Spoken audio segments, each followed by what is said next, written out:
Hello friends, welcome back to my channel Sanvi ki Pathshala. Friends, आज इस video में हम लोग PG English literature semester 1 paper 1 का यूनिट नंबर 2 जिसमें से एक टॉपिक है हमारा preface to lyrical ballads by William Wordsworth. इस टॉपिक को आज इस वीडियो में कवर करने वाले हैं। तो चलिए देखते हैं। सबसे पहले हम लोग सिलेबस, देन हम लोग इस टॉपिक को बहुत ही अच्छे से कवर करेंगे कि आखिर ये प्रीफेस टू लिरिकल बैलेड्स है क्या, किस राइटर के द्वारा लिखा गया, किस एज में लिखा गया और इसके अंदर क्या है, और इस टॉपिक को, इस पोएम को लिखने का क्या पर्पज़ था विलियम वर्ड्सवर्थ का। तो चलिए सबसे पहले हम लोग सिलेबस की ओर चलते हैं और देखते हैं, ताकि आप कंफर्म हो जाए, क्लियर हो जाए कि कौन सा पोर्शन आज हम लोग पढ़ रहे हैं।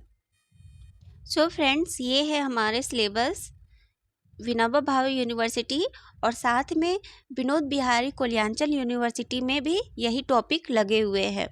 तो चलिए देखते हैं सेमेस्टर 1। सबसे पहले हम लोग सेमेस्टर 1 पेपर 1, ठीक है।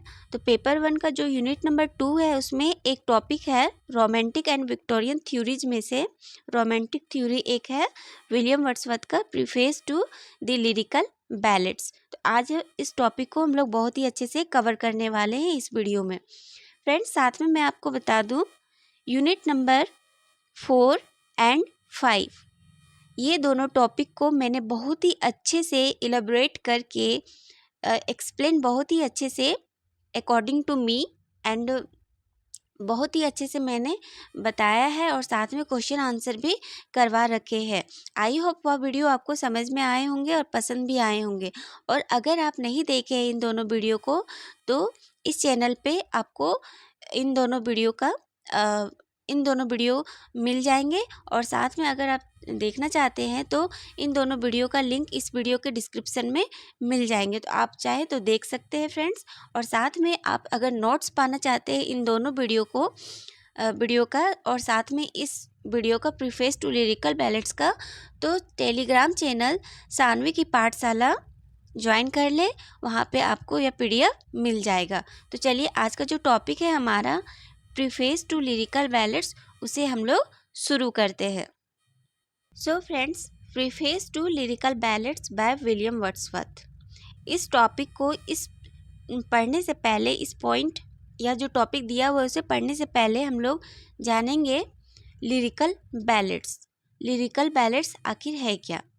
तो friends, William Wordsworth and Samuel Taylor Coleridge ने, ST कॉलरिज ने सबसे पहले द लिरिकल बैलेड्स एक कलेक्शन ऑफ पोएम था 23 पोएम्स का, उसे सबसे पहले इन्होंने लिखा और पब्लिश भी किया। और पब्लिश किया तो उसमें अपना और ST कॉलरिज का नाम इन्होंने मेंशन नहीं किया। लेकिन जब इन्होंने यह पोएम को पब्लिश किया तो बहुत ही ज़्यादा यह पोएम पॉपुलर हो गया रोमांटिक एज में।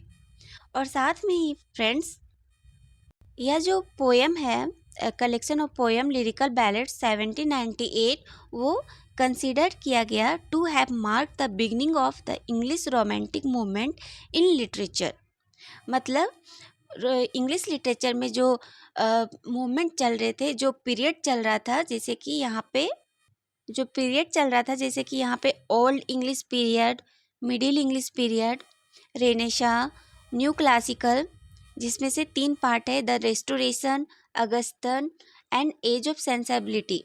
तो जब ये तीनों पीरियड ख़त्म हो गए तो रोमांटिक एज की शुरुआत हुई 1798 से। तो वही लिरिकल बैलेड भी जो स्टार्ट हुआ, पब्लिश हुआ रोमांटिक एज के शुरुआत के साथ 1798 में। तो मैं यहाँ पे पढ़ के आपको बताती हूँ। Lyrical ballad is a collection of 23 poems by William Wordsworth and Samuel Taylor Coleridge, in which Coleridge contributing only 4 poems to the collection, and it first published in 1798 and generally considered to have marked the beginning of the English Romantic movement in literature।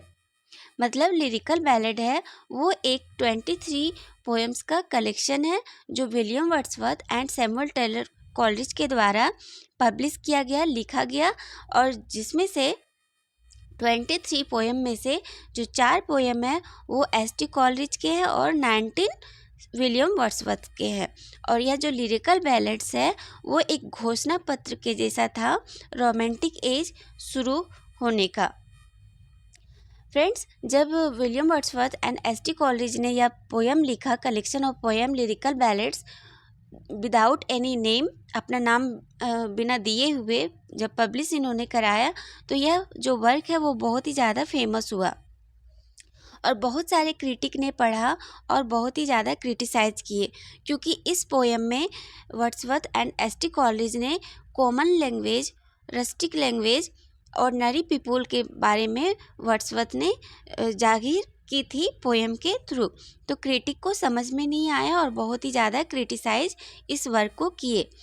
जब Wordsworth को यह बात पता चला तो Wordsworth ने अपने poem को डिफेंस करने के लिए, इलेबोरेट करने के लिए कि उन्होंने क्या डिक्शन डाला है, किस टाइप का पोइट्री उन्होंने लिखा है, क्या है वो, उसे इलेबोरेट करने के लिए क्रिटिक के सामने उन्होंने एक प्रीफेस इसी पोयम में ऐड कर दिया और फिर से पब्लिश किया, सिर्फ अपना नाम देके। एस.टी. कॉलेरिज का नाम नहीं दिया, केवल अपना नाम विलियम वर्ड्सवर्थ दिया। और यह जो पोयम है कहलाया preface to the lyrical ballads 1800, जो आज का हमारा टॉपिक लगा हुआ है और पढ़नी है। आई होप आपको पता चल गया होगा ये प्रीफेस टू लिरिकल बैलेड के पीछे क्या बात थी। अगर हम लोग शुरू में preface to lyrical ballad direct पढ़ते तो समझ में नहीं आता, इसलिए मैंने आपको लिरिकल बैलेड्स पहले क्या है उसे बताया, then preface to lyrical ballads क्या है, अब इसे हम लोग पढ़ते हैं। तो आई होप आपको समझ में आ गया होगा कि क्रिटिसाइज जब किया गया इस वर्क को तो वर्ड्सवर्थ ने एक प्रीफेस लिख डाला और बताया कि उन्होंने किस टाइप से डिक्शन को यूज़ किया है इस वर्क में। तो चलिए सबसे पहले मैं आपको दिखाती हूँ कि ये जो लिरिकल बैलेड है उसमें कितने पोएम थे। 23 थे, जिसमें से 4 कॉलेज के थे। तो कौन कौन से कॉलेज के थे, क्योंकि ये इम्पॉर्टेंट है और आपको जानना भी ज़रूरी है। सो फ्रेंड्स, यहाँ पे मैंने आपके सामने रखा है preface to lyrical ballads 23 poems का कलेक्शन, जिसमें से पहला पोएम है the rime of ancient mariner, जो वेरी फर्स्ट एस.टी. कॉलेज का पोएम है। देन है द फोस्टर मदर्स टेल, वो भी एस.टी. कॉलेज का है। Then the nightingale, a conversational poem, ये भी एस.टी. कॉलेज का है। देन जो फोर्थ है वो है एक है डन जियोन, ये पोएम भी एस.टी. कॉलेज के, और बाकी जितने भी पोएम आपको यहाँ पे दिख रहे हैं वो विलियम वर्ड्सवर्थ के हैं।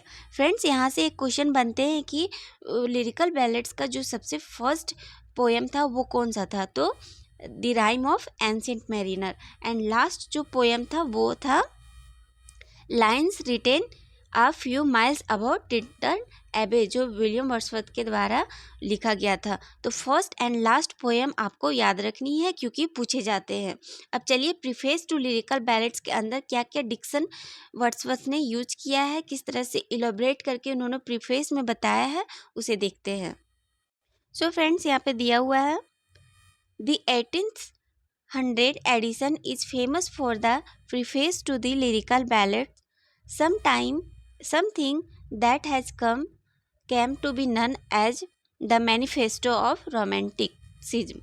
In second edition 1800, Wordsworth include additional poems and a preface detailing the pair's evolved poetical principles. मतलब वर्ड्सवर्थ ने second edition preface to lyrical ballads में एक प्रीफेस लिखा और कुछ पोएम को भी इन्होंने ऐड किया है और बताया है कि उन्होंने किस तरह से अपने पोइटिक डिक्शन को इस वर्क में, इस पोएम में यूज़ किए हैं। वर्ड्सवर्थ इंक्लूडेड 4 की असर्शंस अबाउट पोइट्री, और इन्होंने प्रीफेस में इन्होंने मेन 4 की असर्शंस को पुट किया है और बताया है कि इन्होंने किस तरह से poetic diction, rustic language, ordinary life को एक्सप्रेस किया है। तो जिसमें से पहला है ordinary life is the best subject for poetry, preference for humble and rustic life. मतलब वर्ड्सवर्थ ने बताया है अपने प्रीफेस में कि जो पोइट्री अगर लिखा जाता है तो अगर हम ऑर्डिनरी लाइफ के बारे में लिखें, जो आम चल के जो लोगों का रहन सहन होता है उसके बारे में अगर पोइट्री में सब्जेक्ट बना के लिखे तो ऑडियंस को बहुत ही अच्छे से समझ में आता है। इसलिए उन्होंने इस पोएम में हम्बल एंड रस्टिक लाइफ को जिक्र किया है इस वर्क में। देन सेकेंड पोएम इन्होंने बताया है, second point, every language is the best suited for poetry और चॉइस ऑफ रस्टिक लैंग्वेज। मतलब बताया है कि एक पोइट को अपने पोएम में एक रस्टिक लैंग्वेज को यूज करना चाहिए, यानी कि एवरीडे लैंग्वेज जो लोगों को समझ में आती है। पूरा बढ़ा चढ़ा के नहीं लिखना चाहिए, क्योंकि बढ़ा चढ़ा के लिखने से जो पोइट्री होता है वो आर्टिफिशियल हो जाता है, लोगों को समझ में बहुत कम आते हैं। इसलिए पोइट्री को रस्टिक लैंग्वेज में लिखनी चाहिए। देन तीसरा पॉइंट ये बोलते हैं, expression of feeling is more important than action और प्लॉट और स्ट्रेस ऑन इमोशंस। मतलब वर्ड्सवर्थ बोलते हैं कि पोइट्री में ऐसा लिखना चाहिए पोइट्स को ताकि वो इमोशन को जाहिर करे, एक्सप्रेस करे, लोगों के प्रति क्या इमोशंस है, क्या उनका फीलिंग है, उसे पोएम में एक्सप्रेस करना चाहिए, लिखना चाहिए। देन फोर्थ पॉइंट उन्होंने बताया है, व्यू ऑफ नेचर। मतलब पोइट्री में नेचर के प्रति लोगों को जागरूक करना चाहिए, क्योंकि रेस्टोरेशन एज में इतनी ज़्यादा सोसाइटी में करप्शन बढ़ गए थे, ड्रामा तरह तरह के एक्टिविटी दिखाए गए थे, जिससे लोगों की माइंड बहुत ही ज़्यादा डिस्टर्ब हो गई थी, जिसके कारण वो बोले कि इस रोमांटिक एज में पोइट्री के थ्रू लोगों को प्रति नेचर के प्रति जागरूक करनी चाहिए, उन्हें नेचर के प्रति जुड़ाना मतलब जोड़ना चाहिए। तो उन्होंने एक कोट लिखा है, poetry is the spontaneous overflow of powerful feelings that takes its origin from emotion recollected in tranquillity. इस कोट में उन्होंने बताया है कि जो पोइट्री है वो एक स्पॉन्टेनियस ओवरफ्लो होता है फीलिंग्स का, जो takes its origin from emotions recollected in tranquillity. तो इस कोट में उन्होंने पोइट्री को डिफिनेशन दे के इस कोट को लिखा है। देन ये तो 4 इनका की असर्शंस हो गए जो अपने प्रीफेस में लिखा। इन शॉर्ट्स में बता देती हूँ कि अपने प्रीफेस में इन्होंने बताया 4 पॉइंट्स के थ्रू कि पोइट्री में एक पोइट को humble and rustic life means ordinary life के बारे में लिखनी चाहिए। देन पोइट को एवरीडे लैंग्वेज जो रस्टिक लैंग्वेज होते हैं उसे यूज करनी चाहिए। देन लोगों के प्रति क्या इमोशंस हैं, उसे वो क्या सोच रहे हैं उसे पोइट्री में जिक्र करनी चाहिए, यानी कि लोगों के जो फीलिंग है उसे पोइट्री में लिखनी चाहिए। देन फोर्थ एंड लास्ट उन्होंने बताया है कि लोगों को नेचर के प्रति जागरूक करनी चाहिए। देन इन्होंने और भी अदर पॉइंट्स दिए हैं पोइट्री के लिए। अपने प्रीफेस में उन्होंने बोला है कि पोइटिक डिक्शन, मतलब पोइटिक डिक्शन ऐसी होनी चाहिए पोएम में जो लोगों को समझ में आए, यानी कि रस्टिक लैंग्वेज, ऑर्डिनरी लाइफ, ये सारे कॉमन चीज़ होनी चाहिए ताकि लोगों को समझ में आए।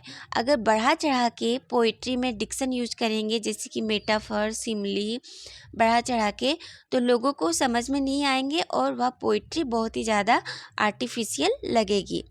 देन सेकेंड पॉइंट में उन्होंने बताया कि पोइट्री ऐसा लिखनी चाहिए जैसे कि ऑडियंस को पोइटिक प्लीजर मिले, ना कि उन्हें आर्टिफिशियल लगे।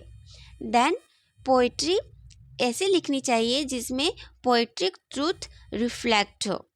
देन दी लास्ट पॉइंट में उन्होंने बताया है कि पोइट्री लिखने का एक प्रोसेस होता है जिसमें पोइट पहले ऑब्जर्व करता है थिंग्स को, देन जो ऑब्जर्व वो करता है, उसे रिकलेक्ट करता है, देन उसे कंटेम्पलेशन करता है, देन उस कंटेम्पलेशन को जो ऑब्जर्व वो करता है, रखता है अपने पास, उसे इमेजिन करके अपने पोएम में लिख डालता है। तो इन 4 प्रोसेस से एक पोइट अपने पोएम को लिखता है और लिखना भी चाहिए।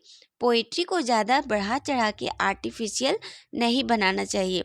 पोइट्री ऐसी लिखनी चाहिए कि एक ऑर्डिनरी पीपल को भी, ऑर्डिनरी जो लैंग्वेज जानता भी है उसको भी पोइट्री का जो मीनिंग है, क्या लिखा हुआ है पोएम में, उसे समझ में आ जाए ना चाहिए। तो ये सारे पॉइंट इन्होंने अपने प्रीफेस में लिखा और क्रिटिक को रिस्पॉन्स दिया। ठीक है फ्रेंड्स, और ये जो प्रीफेस है वो 1800 में आया और इस प्रीफेस में इन्होंने कुछ पोएम को भी इंक्लूड किया है, जैसे कि Lucy poem etcetera. So friends, this is all about preface to lyrical ballads by William Wordsworth, जो बहुत ही अच्छे से इन्होंने क्रिटिक को जवाब दिया इस पोएम इस एडिशन के थ्रू। तो आई होप आपको समझ में आ गया होगा कि प्रीफेस टू लिरिकल बैलेट्स क्या है। अपने लिरिकल बैलेट्स जो कलेक्शन था उसे डिफेंस करने के लिए इस प्रीफेस को इन्होंने इस पोएम में ऐड किया क्रिटिक को जवाब देने के लिए। आई होप आपको समझ में आ गए होंगे फ्रेंड्स। इसका क्वेश्चन आंसर भी लिखना है आपको, तो नेक्स्ट वीडियो में इसका क्वेश्चन आंसर मैं लेके आऊँगी। और फ्रेंड्स, यह नोट्स अगर आप पाना चाहते हैं तो टेलीग्राम चैनल सानवी की पाठशाला, लिंक वीडियो के डिस्क्रिप्शन में डाला हुआ है, तो आप वहाँ पे जाके ज्वाइन कर लीजिएगा। सो मिलते हैं फ्रेंड्स नेक्स्ट वीडियो में इस टॉपिक के क्वेश्चन आंसर के साथ। लॉन्ग में क्वेश्चन आंसर पूछे जाते हैं एग्ज़ाम में। तो चलिए मिलते हैं नेक्स्ट वीडियो में। यह वीडियो पसंद आए तो लाइक शेयर एंड सब्सक्राइब जरूर से कीजिएगा। सो थैंक यू फ्रेंड्स, मिलते हैं नेक्स्ट वीडियो में।